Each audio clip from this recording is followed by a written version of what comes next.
I am the #1 most impactful artist of our generation. I am Shakespeare in the flesh. Walt Disney, Nike, Google.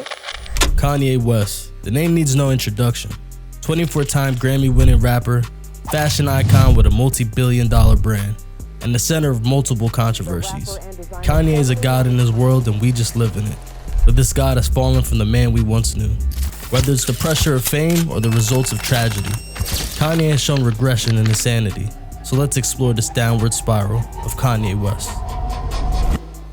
On October 23, 2002, only 2 weeks after signing to Rockefeller Records as an official artist, Kanye would be involved in a violent car accident on his way home from a late-night studio session that would cause traumatic injury to his face. Injuries including his jaw being shattered and broken in 3 places, and his face being disfigured. Kanye's injuries were so severe his jaw would be wired shut and he would need to undergo facial reconstruction surgery.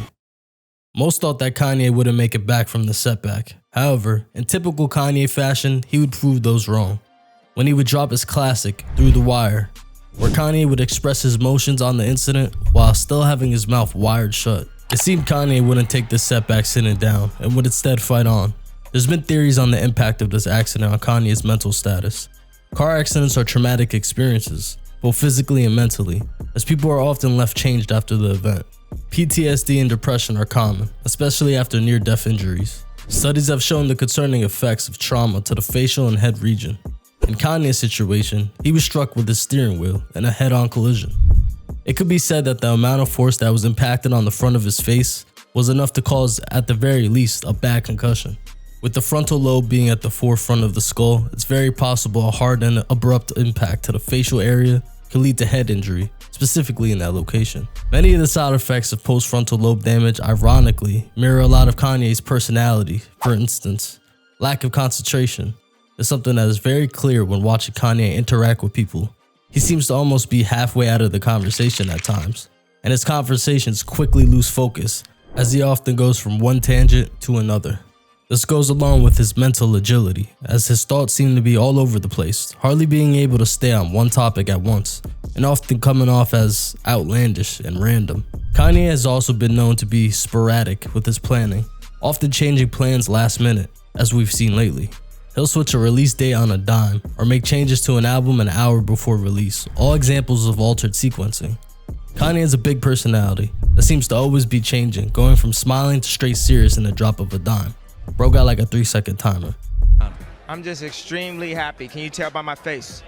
He always looks like his dog died or some shit, but his mood swings are very clear to see as he gets very angry almost suddenly. Sudden change in mood and emotions is a big sign of frontal lobe damage. And no example is as clear as Kanye's lashing out on Sway in the Morning. How, Sway? Take a few steps back to go. You ain't got the answers, man. You ain't got the answers. You ain't got the answers. You ain't got the answers, Sway. Kanye. I've been doing this more than you. Kanye's overall social behavior is off as hell, often saying offensive and abrasive things without showing remorse for what he said, and often at the wrong moments. George Bush doesn't care about black people. I resent it. It's not true. And it was one of the most disgusting moments of my presidency. This is not necessarily a bad thing if you're just speaking what you really think. But Kanye will say things like his anti-Semitic remarks and not expect the issue. But if he disagrees with something someone else says or thinks, he's fast to go on a tirade. This is yet another effect. It might be the one that closest mirrors Kanye as a person. This is all a solid theory, and I think he does share a lot of these qualities, but it's hard to say if this was due to the accident, as it wasn't reported he had any serious brain injury. However, with the force he took to the front of his skull, it can be assumed that he could have took some sort of damage to his brain.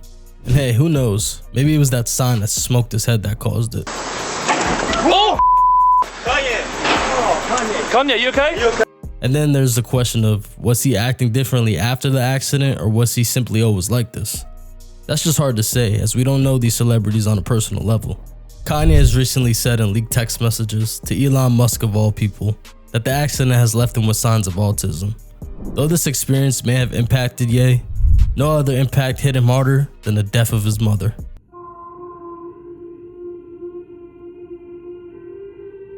Kanye West is a lot of things: cocky, arrogant, cynical, talented, expressive, blunt. But of all things, he's a mama's boy. Kanye's relationship with his mother is something of no secret, as he's often rapped about her in his music, even making songs dedicated to her. Donda was a positive light in Kanye's life, as she raised him as a single parent and always supported him in his art. She paid for studio time for young Kanye to express himself and begin building his skills. Even after dropping out of college and disappointing her, Donda did not put Kanye down for chasing his dreams. She was his biggest fan and never failed to give Kanye love and support. On November 10th, 2007, Donda West would die at the young age of 58. Rapper Kanye West and other celebrities will be here in Oklahoma City later today to remember his mother. Donda West died earlier this month after complications from cosmetic surgery. The direct cause was said to be heart failure. Kanye understandably would take this extremely hard, as she was so important to him, and he would feel great guilt blaming his success for her death. It seemed that Kanye had lost the person he was closest to, and this would have implications on his downward spiral and behavior. Kanye would be involved in controversy after controversy, one of the biggest being his interruption of Taylor Swift at the 2009 VMAs. Yo, Taylor,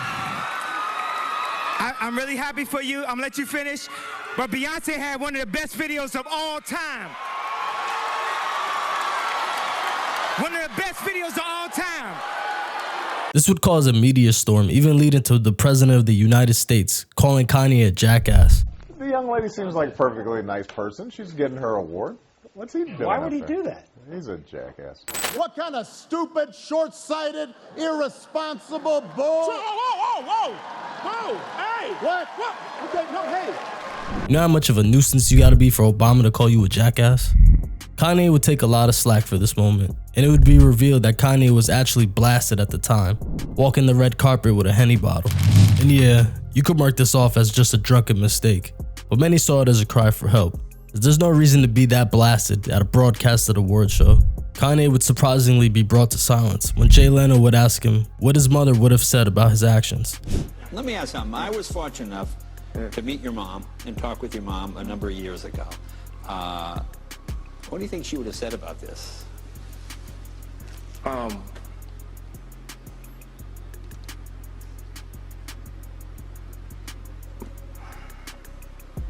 Kanye's response would speak volumes for his guilt and show how hurt Kanye really was at the time. Along with the loss of his mother, Kanye would also lose his fiancée at the time, Alexis Pfeiffer, as they would break it off soon after the death of Donda. Losing his mother, losing his wife-to-be, and losing public favor, Kanye was at his lowest. And out of this low point came a gem. 808s and Heartbreak, a capsule of Kanye's feelings and emotions at the time. With the use of heavy auto-tune and moody, dreary beats, Kanye created a new sound that would go on to influence sad boy music for years. The darkness of the album shows just how hurt and vulnerable Kanye truly was, but holds no comparison to an unreleased titled Never See Me Again, which many claim to be Kanye's suicide note in music form. The unreleased song uses an eerie sample of a Japanese artist, Yukiko Okada, who committed suicide in the 80s. Kanye's mental state was worrisome, as his life seemed to be falling apart, but there would be one relationship that would seem to bring Kanye out of his slump. It's been a running theory of how the Kardashians ruin whoever they romantically get involved with. Some believe this is so in Kanye's case, as he would go on to marry and start a family with Kim Kardashian, a celebrity who's famous for being a celebrity, amongst other things. This would be a public shit show for the books, with hours worth of controversial talking points, with robberies, presidential runs, and public meltdowns. We've seen it all with Kanye, but I'll give the spark notes. Kanye would find it hard to juggle between both his family life and his professional life, as he would enter his Life of Pablo era. On this album, Kanye would express his distrust of people, as he describes a story in which he was extorted by his own family members, as they threatened to drop his personal tapes, unless he coughed up $250,000. He would also constantly bring up Kim's past relationships with Ray J, which was weird. Bro was living in Kanye's head rent-free, as would other people. Kim's sexual past would seem to play a big part in Kanye's jealousy, as he'd call out multiple other celebrities who already hit. Kanye's paranoia would reach new levels as his then wife would be robbed. Kim was in Paris for Fashion Week and was ran down on by goons who would tie her up and gag her in a hotel room. She'd be robbed of items up to millions of dollars. Kanye would hear the news during the concert and quickly rush to her side.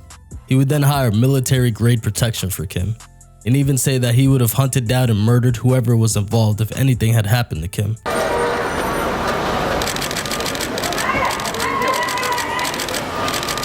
Or thought he was John Wick. Now this was a pivotal time as Kanye's mental state would seem to deteriorate at an alarming rate, leading to him publicly attack multiple people, including Jay-Z of all people, proclaiming his love for Donald Trump because Kanye seems to be fascinated over controversial white people. I see good things about Hitler also. The Jew, I love everyone. I'm done with the classifications. Every human being has something of value that they brought to the table, especially Hitler. Kanye would go as far as rocking a MAGA hat and publicly backing Trump on multiple occasions. He wore it all week. Like nobody told him not to wear it. Like, I wish I bullied you. I wish I would have suggested that, you know, it might upset some people, like your wife or every black person ever. He would also go on a psychotic posting spree, posting 99 random pictures to his Instagram of pretty much random images. And at one point he would tweet 100 times within an hour's time.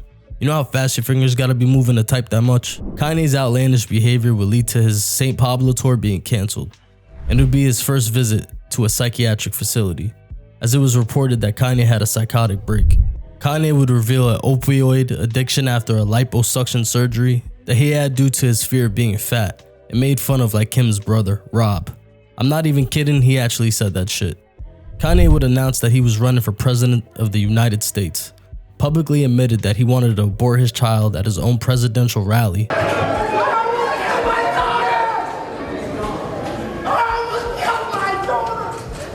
while wearing a bulletproof vest like 50 Cent, and claimed he was concerned he gave Kim AIDS when she called him to tell him that she was at the doctor's. So my girlfriend called me and I just thought to myself, please don't tell me I gave Kim Kardashian AIDS. That's gonna be the worst thing. But it was actually the reveal of their next child. Yeah. Kanye would sadly not become our next president, but he would go on TMZ and say slavery was a choice, which did not go well with his black fans. Kanye would finally announce that he's bipolar and drop an album to back this up, dropping questionable bars about harming not only himself but his wife as well. Kanye would reveal that the movie Get Out was about him and that the Kardashians were trying to keep him in the sunken place, and that Kim tried to have him locked up in a mental hospital because of his outbursts about aborting their child, then attacking the entire family on social media in yet another manic episode.